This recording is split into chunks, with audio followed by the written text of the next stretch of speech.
Do you think belief in God and caring about God? Do you think society, or again, rip this apart as much as you want, Brother Rashid? What I'm about to say here right now, you can come in and fully disagree with what I'm saying.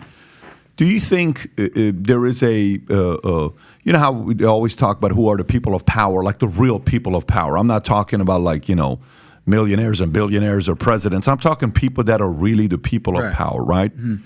Do you think they would like to keep Christians, Muslims, and Jews, specifically Christians and Muslims, divided, pinned against each other, with the fears of them potentially being united? Or no, that's a religious division, that there will never be a element of a unification amongst Christians and Muslims against a common enemy? I mean, as somebody who studied Islam puts Christians and Jews as the first enemies from it started. A little closer to the mic. Muhammad's enemies, they were Jews and Christians. He never mentioned Buddhists or Hindus or any other religion. He mentioned basically Christians and Jews.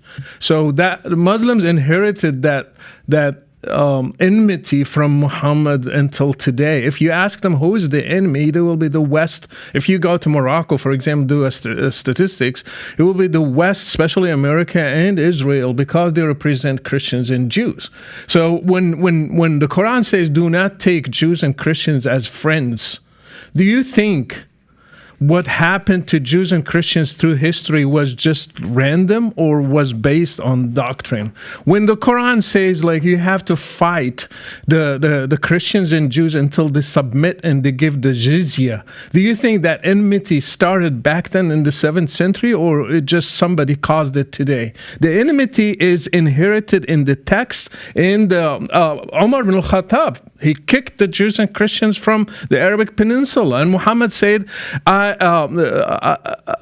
will kick out Christians and Jews until only Muslims are kept in the Arabic Peninsula. When he was dying in his deathbed, he said, cursed be on Jews and Christians because they took the graves of their prophets as shrines. So all these things are embedded in Islam. Actually, my book, the ideology behind Islamic terrorism, the first chapter is, in the beginning, it was hatred.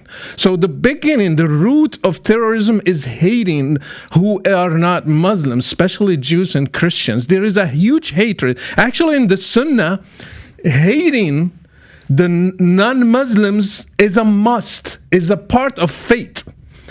Al-wala wal-bara, they have a doctrine called al-wala wal-bara. You have to take only believers as your close friends and close allies, and you have to hate disbelievers. So this is inherited. If somebody want to follow Islam by the letter, he should take Christians and Jews as enemies.